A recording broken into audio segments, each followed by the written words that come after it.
Hi, I'm Nick Haig, and welcome to the World's Greatest Business Thinkers podcast.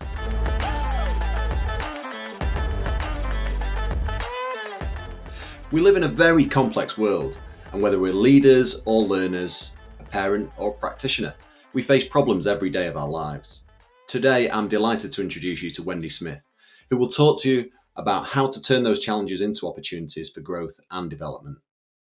Wendy's a Professor of Management and Faculty Director of the Women's Leadership Initiative at the Lerner College of Business and Economics at the University of Delaware. She earned her PhD in Organizational Behavior at Harvard Business School, where she began her intensive research on strategic paradoxes, how leaders and senior teams effectively respond to contradictory yet interdependent demands. Working with executives globally, she's been noted as a keynote speaker and teacher for audiences around the world. Her research, published among the top journals in the field, has received numerous awards and been among the 1% most cited researchers in her field. Here to talk about her latest book, Both and Thinking, is Wendy Smith. Welcome to the World's Greatest Business Thinkers podcast, Wendy. Thanks for joining me. Nick, it's so great to be here and be back with you. Well, you're right, because I previously spoke to you on the B2B Insights podcast, so I'm delighted to have you back and speaking to you again on this new podcast show that I've got.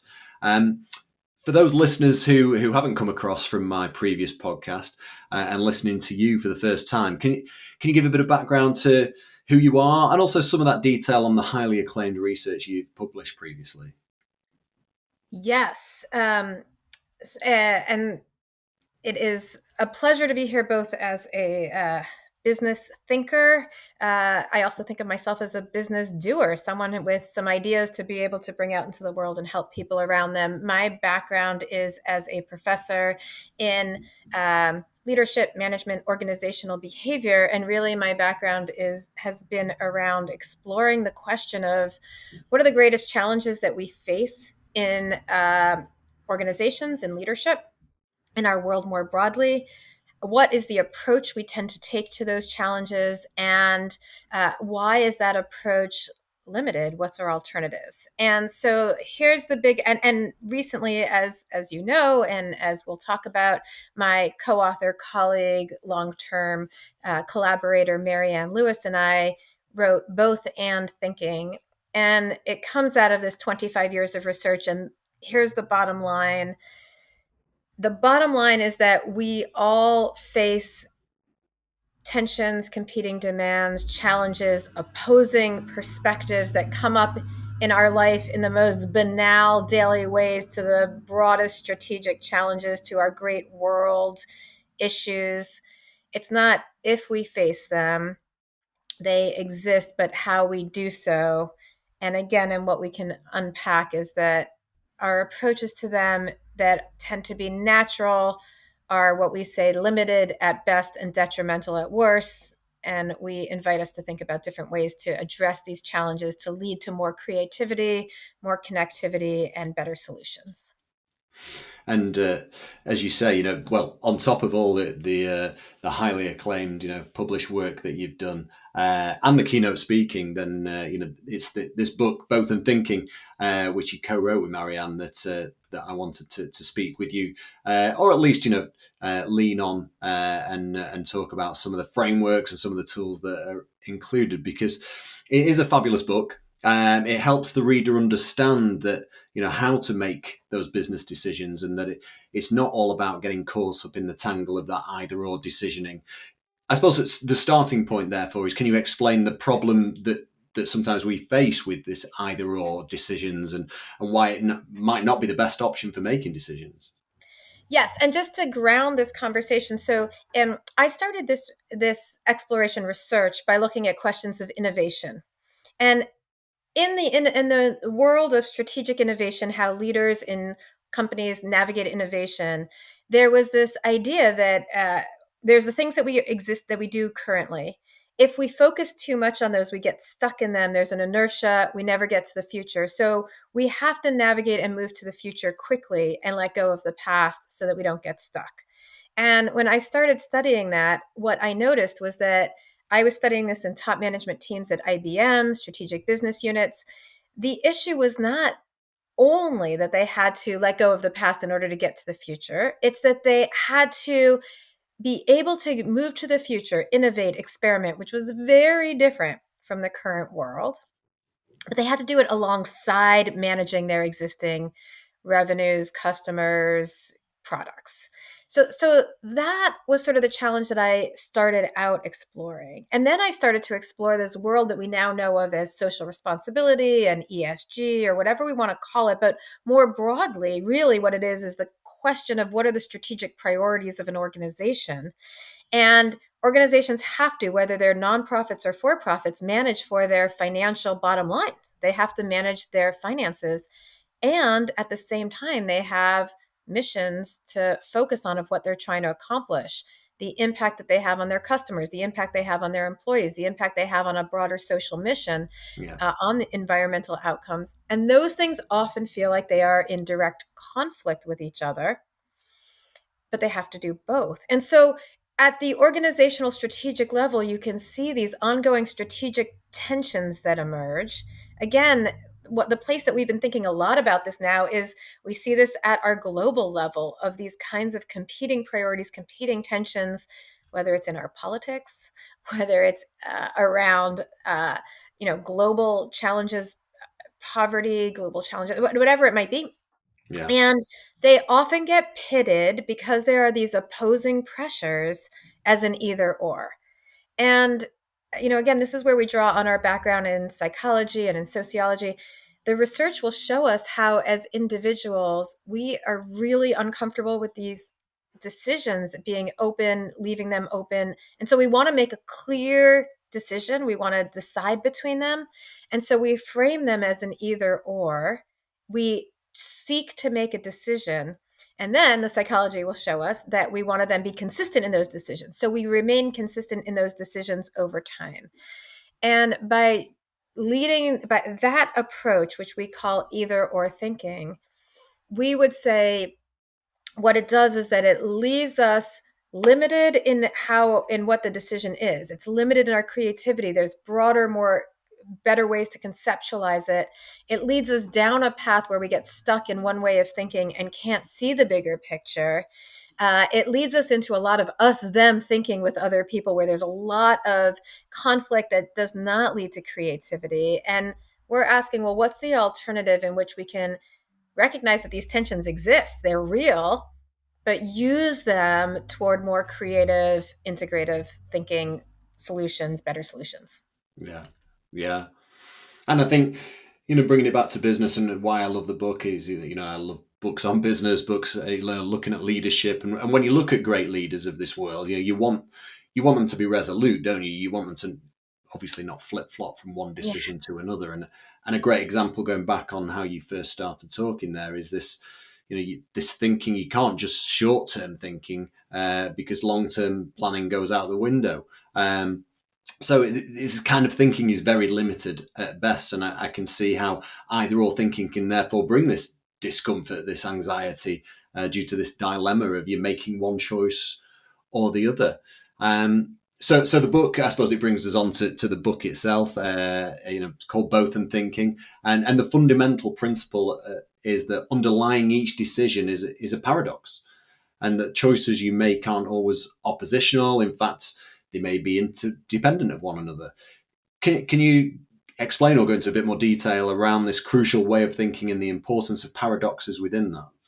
I love that you go there. So when I first started studying this, I was leaning into this idea of paradox. It's an idea that we draw on. I mean, it's as we say in the book, this idea is not new. It's an idea that's 2,500 years old, but it can get kind of abstract kind of quickly, and it did not feel like clear guidance to leaders that way. And so for years, people would say to me, like, don't go there. Don't go there with those real people out there. That's what the academics call leaders, Yeah. like the real people outside of the arc of power, because they just won't get it. And what I have found so inspiring over the last little while, and one of the reasons we wrote the book, is because not only do people get it that there's something important here, but they want more. They want to understand this idea. They want to embed this idea. They're using this language. We broadly, we see it come up with national leaders using this language. We see it come up with consultants using this language, big consulting firms talking about needing to live in the power of and be paradoxical. And then the question is, well, how do we do it? So to take a step back, what do we mean by paradox? And importantly, what we argue is that paradox is not different from a dilemma. It is a different way to look at the problem. It's a different face of the problem.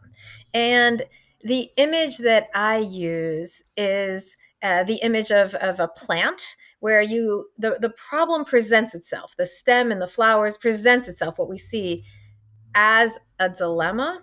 Right. And the paradox is the underlying pattern that informs that. And here's what I mean. So the challenges that we experience in the world show up for us as a dilemma. And by dilemma, we mean something that presents itself to us with opposing tug of war, oppositional options that we feel like we have to make a choice between. So if I go back to the IBM example, the leaders that I was interviewing, they faced these dilemmas like, okay, how do we allocate our engineers to what do we put them on the existing product to update the current product in order to update what our customers are asking for, or do we hold them off over here and have them allocated to innovating and experimenting? Okay, well, that's a dilemma. You have to decide. I've got this number of engineers, this amount of resource, and I have to allocate them.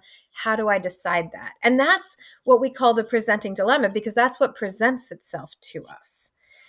If we look underneath that presenting dilemma and look at the structure of the dilemma itself, what this decision is asking us is, do I focus on today or tomorrow? Do I focus on, long-term, short-term, existing or experimental, what we in the academic world name as exploring the future versus exploiting the existing world, the explore exploit, to go back to a paper by the brilliant Jim March in 1991. So whatever you want to call it, there's this underlying duality that informs that decision of where do I put my people?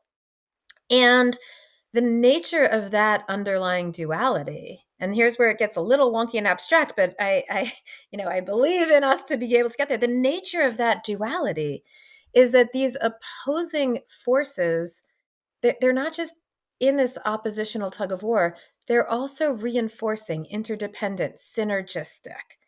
And the image that we like to use is the yin yang, where you've got the black and the white sliver. Yeah, they're opposite in their colors, they're opposing, and they also define one another. Their boundaries inform. They are constantly pushing up against one another. They together form the whole circle. You need both of them.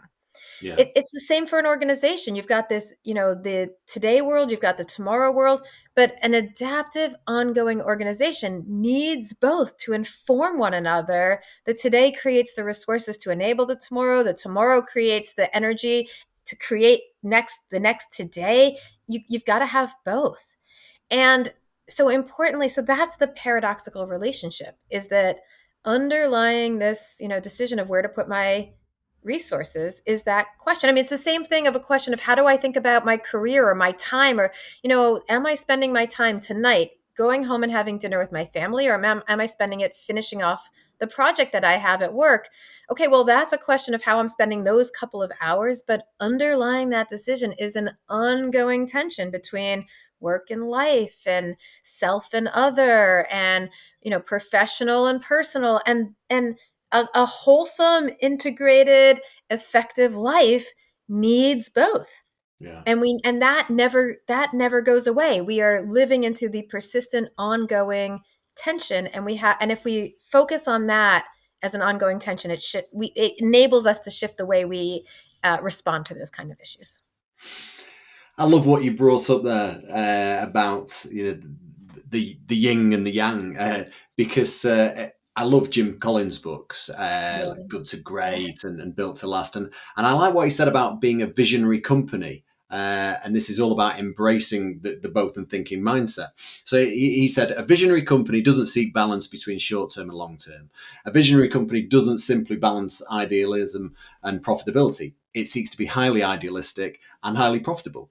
In short, a highly visionary company doesn't want to blend yin and yang into a grey, indistinguishable circle that's neither yin nor yang. It aims to be distinctly yin and yang, both at the same time and all the time. And I think it's therefore, so important to set this long-term vision and link these tensions that might exist to this higher purpose so you can drive towards that. Yeah. Yeah, they use this beautiful language in that book, and that, to anybody who hasn't read it, I feel like we should revisit that fabulous book, Good to Great, Built to Last. But in Built to Last, they use this beautiful language of throwing out the shackles. Isn't that what they say? But essentially, throwing out the shackles of what they call the tyranny of the or that leads us into this sort of narrow spaces, into the possibility of the and, the vision of the and so they invited us to think about this back in the early 90s. Yeah, yeah. The sponsor of this podcast is B2B Frameworks, and their mission is to help people not only think more strategically, but also provide useful tools and frameworks to help strategic thinking and solve people's business Yeah. problems. And in your book, you share many different scenarios from companies. Well, we've already mentioned IBM, Lego, Ben and Jerry's, Honda, on how they overcame certain problems by thinking differently. What's your favorite example from the book of how a business evolved to do something different in the future? Oh my gosh, that's like asking for your favorite child.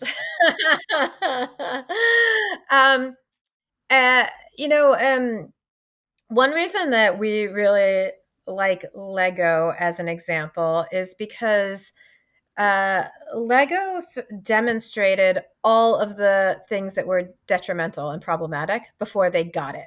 And when they got it, they really got it. And so I can sort of offer up a couple of thoughts on their Sure. story. Yeah, that would be It, great. and people might know their story, and if not, it's a great story. So Lego was a family-owned business from Billund, Denmark.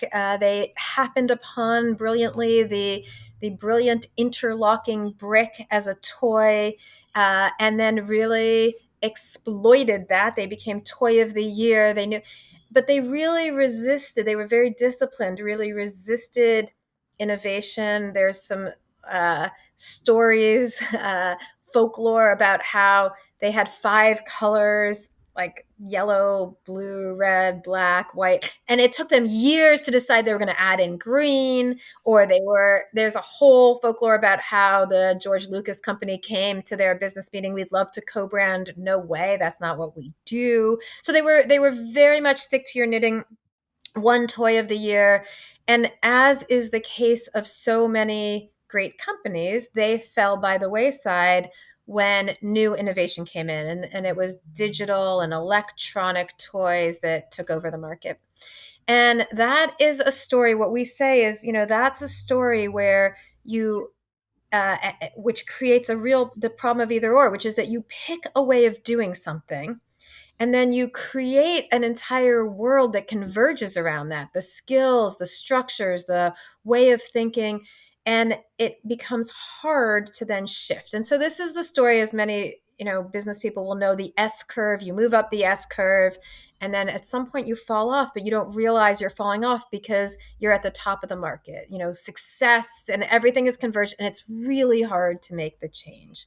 And we talk about that as falling down the rabbit hole, or the intensification of your decision. Everything converges to support that. Then, and if that was the end of the story, that is a story that has been told about many great companies. But what ended up happening for Lego is that they said, oh my goodness, we have to change, we have to innovate, we have to shift. And so what they did is that they then said, in order for us to really, come out of this problem, they introduced every type of innovation in the book. I mean, this is when Lego opened up their parks, the Legoland parks, and they would open up, at this point, I love this innovation, which I missed, but you could send in a picture of a house or your building or your office, and they would create a customized Lego set for you. I didn't know And that. this, I know, right? We missed it. And this is when they opened up all of their partnerships, Star Wars Legos, and now Barbie and Harry Potter Legos. And it was that. So it was that almost killed them. And what we see, and the reason it almost killed them is because while their top line was increasing significantly, revenues were exponentially growing, their costs were as well, and they had no discipline around their costs. And so, net, they were really struggling.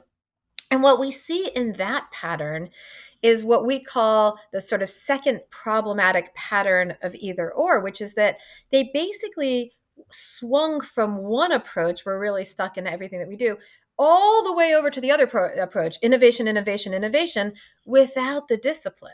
And we label that the wrecking ball. And we call that the wrecking ball because essentially you're overcorrecting. You're like killing all the good with the bad. You're swinging in, and I like to say, and anyone who's ever tried being super disciplined about exercise, about diet, about, like you're disciplined about your time and your calendar. And then as soon as you give up the discipline, it's like, whoa, you throw it all, like super disciplined about your diet. And then you have one chocolate croissant and it's like everything gets thrown out. Right. So like that's the swing, which is what happens in this either or. And so that's what happened for Lego. And then, I'll just say the third reason this either or becomes problematic, and this is the most pernicious. And Nick, I'd be happy to unpack this because this is a little bit what Marianne and I have been thinking a lot about now and how to address this, which is that, the other piece about either or is that we're socialized that when we take a point of view, we get into this right wrong thinking. So if I'm right about it, it's sort of the either or that happens socially, right? That if I'm right about something and you have a different point of view than me, then if I'm right, you have to be wrong. And that, as you move it into groups and organizations, or if you move it into our broader society, then looks like extreme polarization, because then we've got groups that, and we call this trench warfare, because the process and the way we think about it, the way people engage psychologically is that we essentially dig the trench and surround ourselves by other people that agree with us. And we engage in confirmation bias, looking for those people that reinforce us. And then we shoot out essentially against the other side without even knowing or engaging. We dehumanize. It's us versus them, us and they. And we see this all the time. I mean, in organizations, I recently did a talk for a group of CFOs. And I was like, hey, so like you all have these sustainability folks in your organization. Oh yeah, they're great. They're wonderful. And then I was like, okay, well, tell me about this. And then all of a sudden it just gets, but they have no idea how to manage the budget. Like, and it became this us and them between, yeah, we're the ones who are sort of keeping ourselves in, keeping the train on the track, and those guys there. So that us and them, I mean, it shows up for all of us, because that sense of threat of who we are, and it's showing up more and more in our world right now, where we do not know how to accommodate, connect with, just be open to the broader them. And and that also showed up at Lego, right? So again, like at Lego, it was like, okay, well, we've got all these innovation guys that are, but they don't understand what it means to manage the budget, right? So you've got that us them inner fighting that shows up all over the place. And the PS for Lego is that eventually they're like, wow, we really need to shift this around and live into disciplined innovation and focus. And they actually now have the Lego principles on their wall is written out as the 11 paradoxes of Lego that they need to live into. Well, yeah, I mean, I grew up with Lego as the old Lego, I suppose, and then I've seen it evolve through my son's eyes, and then playing with the Star Wars Lego and everything else. But I think it is a great story of how it was, toy of the century in 2000, and then it did really start to stagnate. But that whole dilemma of core or explore, and you need to do both. You can't just do one or the other. And I suppose that's similar to an example of a Starbucks CEO where he responded to a question about whether the company was trying to offer customers a convenient, quick cup of coffee or build a space for gathering community. And he explained, this both and thinking mentality. We don't believe that there needs to be this trade-off. He said, our third place can and will continue to unite both experiences. So I think there's so many examples, isn't there, as you go through it all.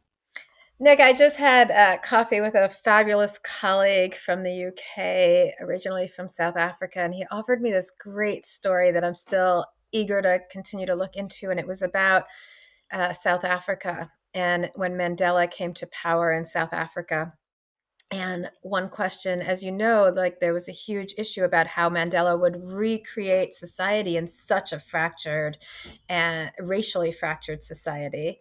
And a huge question was, what was the national anthem going to be? And it was an issue of there's an Afrikaans national anthem that had been the formal national anthem. And then there was this informal hymnal for uh, Black communities in South Africa. And it had been a bit of a rebellion hymnal. But that had bubbled up to become, a bit of their informal national anthem. Would Mandela replace the Afrikaans national anthem with this Black hymnal? And how do you manage that? And so there you're dealing with, huge, like there's an either or there. And it's a societal either or, and you could just feel the emotionality of it. And essentially in 1994, Mandela said, we're going to do both. We're going to do both. And then it got even better. He said, it's not just that we're going to say it's two national anthems that we have. We are going to recreate the national anthem so that it merges these two into one. And so now, and then you have, the Springboks, the rugby team, which he leaned into as a symbol of unity for the country. You've got, white and Black players singing a national anthem that is in several languages, that is in Afrikaans, that is in English, but that's also in several languages of Black South Africans, all in one national anthem. Like, that is profound. Yeah, what a fabulous story. Yeah. And I should point out to the listeners or those that are watching on the YouTube channel that there are many other examples in the book on how companies became insular to their own success. So it's not just about success stories and didn't evolve. We've got Blockbuster, Kodak, Texas Instruments. So, and I think, from reading the book, I'm just interested on where companies of today, will end up in 20, 30 years' time, the likes of Amazon, Apple, Microsoft, Google, very interesting to follow that. B2B Frameworks is a curated collection of proven business frameworks to develop your strategic thinking skills, solve your biggest business problems, and unlock your next promotion. Our mission is to help you achieve these goals. We want to create the next generation of successful business leaders by providing the tools and frameworks needed to create effective strategies that drive business growth. Each framework comes with a downloadable set of instructions with large, colourful diagrams and editable templates to guide you through the process step by step and prompt you to consider the problem from every possible angle. Along with audio guides and educational tools, our extensive content library is full of real-world examples and case studies of strategic thinking in action. So why learn with B2B Frameworks? We've carefully curated only the most effective, proven business and marketing frameworks. Our downloadable materials and audio guides will help you easily apply each framework. And the insights and advice you'll find across the site are based on 30 years of consulting experience from one of the world's leading business strategy experts, Paul Haig. B2B Frameworks is a small investment to advance your career or grow your business. Start your journey to becoming a successful business leader by joining B2B Frameworks today. Yeah. So the underlying premise of your book is about harnessing this power of the paradox, and I noticed that you developed many different frameworks in order to visualize your findings, and especially to explain the paradox system itself that enables the both and thinking mindset. From your research, you've identified 4 sets of tools that make up the paradox system: assumptions, boundaries, comfort, and dynamism. And you've made it easy to remember by using the mnemonic of A, B, C, D. Over to you, Wendy, to tell our listeners about these tools and maybe an example of them to bring them to life. Yes. I mean, Nick, thank you for saying that, because just to peel back the curtain, I will say that the hardest part of that book was the labels that we could get to A, B, C, D. So I hope indeed it does help. And so here's the big picture and the details.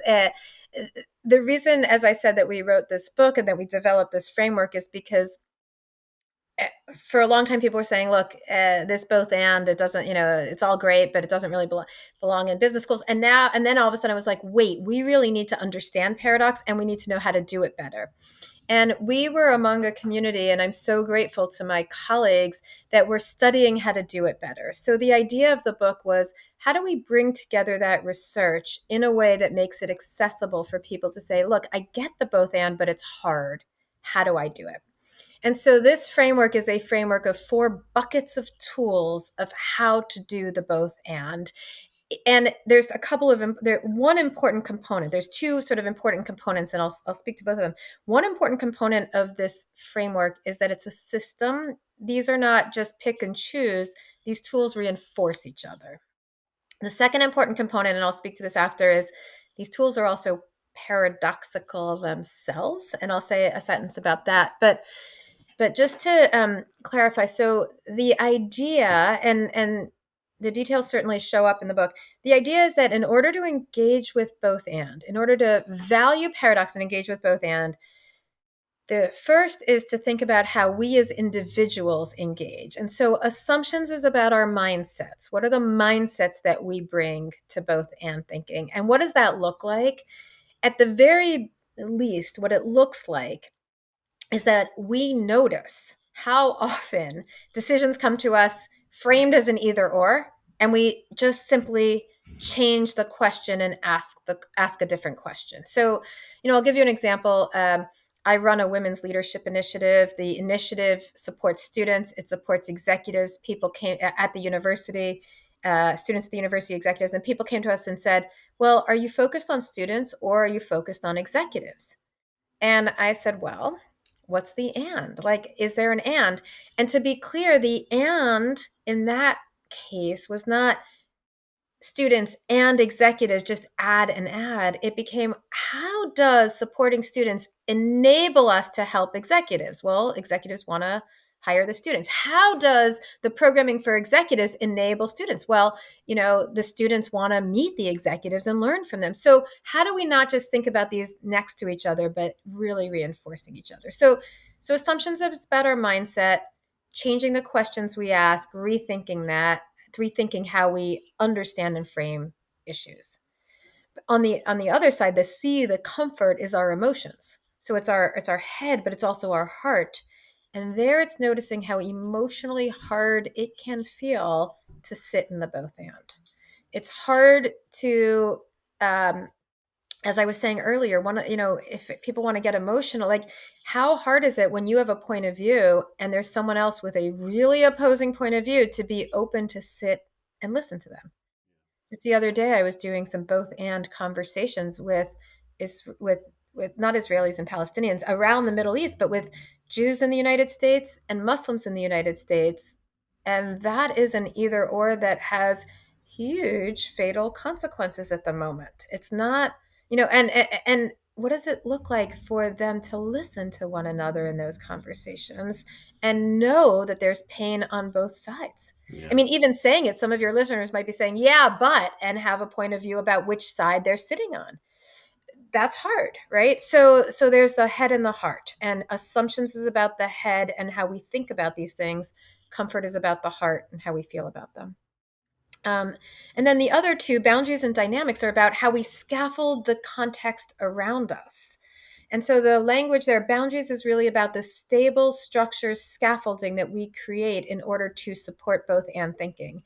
And in an organization, it's everything from, in order to enable both and thinking, you need a broader overarching vision that encompasses your today and tomorrow, your social mission and your financial, your collaborative approaches and your competitive approaches. Like and here, an example that we often use that we use in the book and that we love is Unilever is a large, as some of your listeners might know, large Fortune 500 packaged good company, well known for its leader, their leader, Paul Pullman, who came in as CEO in 2008 and introduced the Unilever Sustainable Living Plan.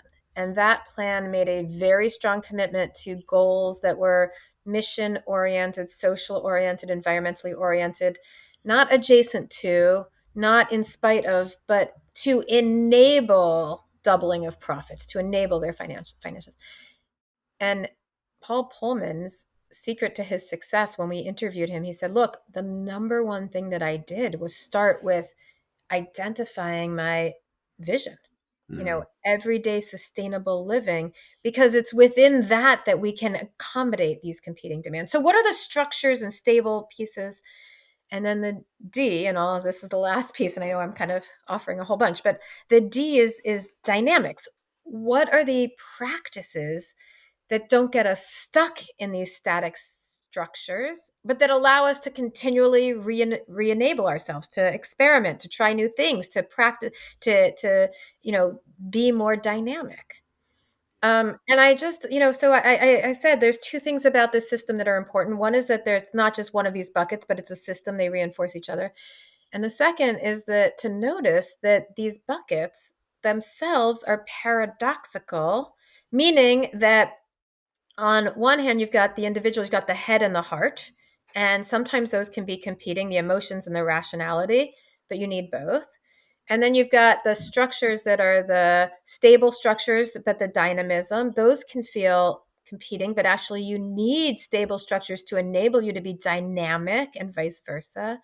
And then the other piece is that on one axis, you've got tools that address individual level advances. And on the other, you've got tools that address the system. And sometimes we get into these big fights. Well, if we're going to enable change, is it about changing the individual or changing the system? Well, it's both. Yeah. So we several times will, many times we will argue that you see these paradoxes to navigate paradoxes, that navigating paradoxes is paradoxical. It's not easy. Yeah. And it's all very clear when you read the book, and obviously there's the paradox system there with the 4 sets of tools within them, detailing that. But you've done an excellent job there, Wendy, talking us through that. On the B2B Frameworks website, there are over 100 different frameworks to help every aspect of business, from strategy and marketing through to brand and innovation. Putting your own business frameworks to one side, can I ask you, for the listeners, what's your favorite business framework and why? Well, I'll give a shout out to what was mother's milk for me, which is that I grew up as an academic. My advisor was Mike Tushman at Harvard Business School. There is something called the Tushman and Nadler convergence model, and essentially it was a system level interdependent model that reinforced for me that if you're going to, and the framework itself has sustained for years, and it's a framework that says if you're going to enable change, you've got these multiple parts of the system that have to reinforce one another and have to happen simultaneously to change. And so it's a little bit simpler than it's similar to, but simpler than the McKinsey 7S model of the 1990s.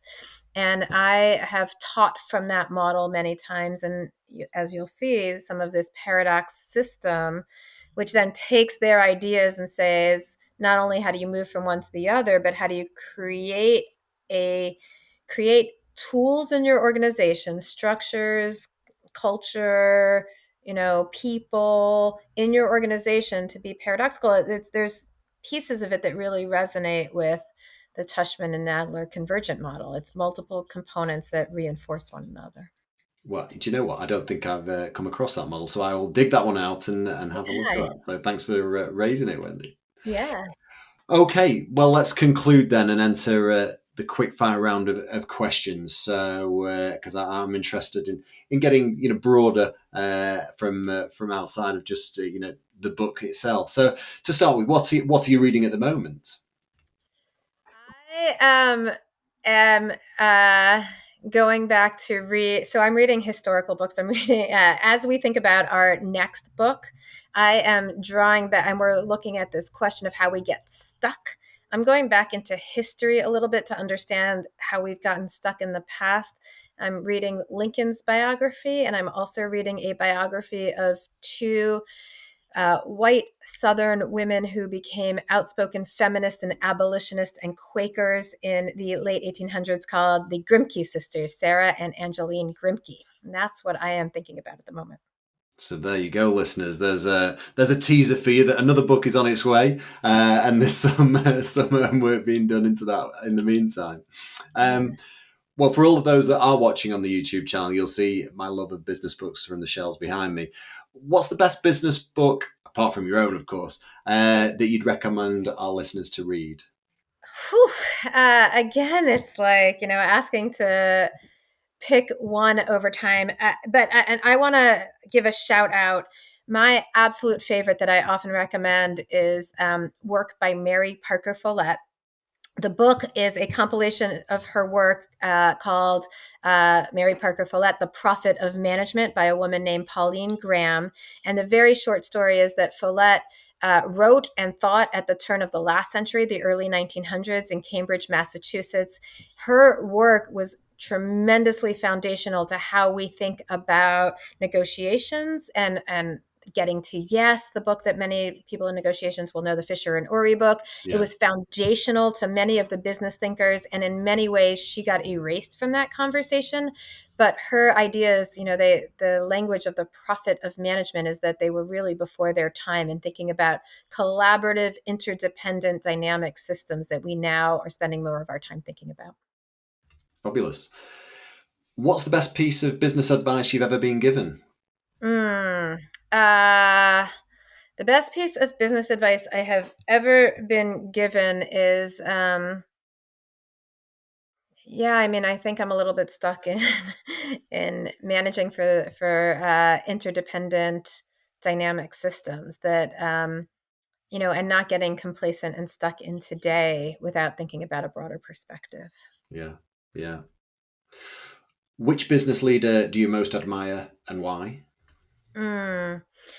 So I, at the moment, have really valued the work of Paul Pullman, as I mentioned earlier, partially because of just how provocative, how he importantly came into his role in a company that was dying, and did not just ask how he could help the company survive. He asked how he could make a huge impact on the world, in doing so help the company survive, and then made a very clear break in 2018 or 2019 when he left Unilever, because he said, if we are going to survive as a globe, to deal with our world problems, we need world corporate leaders to get on this bandwagon, but it's really hard for them to do so given the pressures of the market. So how can I support them and help them in doing so? And has started Project Imagine to bring together in collaborative many of these competitive leaders so that we can collectively change the trajectory of our world. Yeah, and there's lots of example of his great work in the book itself, isn't there? Yeah. And finally, who would you like me to reach out to, invite to come on this podcast in the future? Yeah. Gosh, there are so many people. My colleague Christian Bush has done amazing work on serendipity, if you haven't spoken with him. My colleague Kostas Andriopoulos has fabulous work on curiosity, all great uh, insights and approaches. My mentor, if you have not connected with her, and Amy Edmondson, is always brilliant in how you create cultures where people can enable this kind of thinking. And finally, a good friend and colleague who has helped us think about how we show up as individuals and organizations is Dolly Chugh, whose book, A More Just Future, and uh, um, yeah, is just brilliant. So Well, all of those people are brilliant. well, and some new names there in the hat. Wendy said, "Thanks for that." I'm speaking to Amy Edmondson and trying to figure out when we can. I spoke to her on the previous podcast, but trying to find time in a diary. But I will definitely reach out to those others. And it's a great list that you've put forward there. Yeah. I need to thank you for joining me today, Wendy. What I've learned from your book is that navigating paradoxes involves shifting our assumptions and adopting our mindsets that enables us to cognitively hold two opposing forces at the same time. And I think great business leaders need to stay open to multiple shifting possibilities, embrace and learn from this dynamic complexity of these different situations.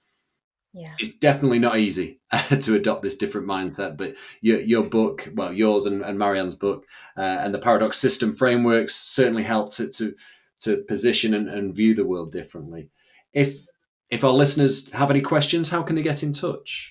The best way is our website, bothandthinking.net. There's all kinds of ways to get in touch with us there. They can also join up with us. We just launched a newsletter. It's not an either or on Substack, so that can link through our website. But if there's any Substack listeners out there, we welcome people to join that community and conversation with us. Fabulous. And I suppose maybe you don't know, but with the next book, when can we expect something?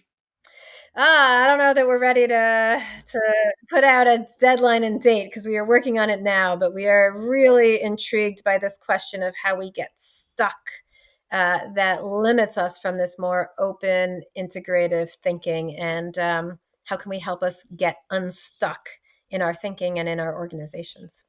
Well, whenever it's ready, we're all open and looking forward to that. So, Wendy, thanks again. It's always great to speak with you. So, thanks for your time, and look forward to connecting and speaking again soon. Thank you. Yeah, thank you, Nick.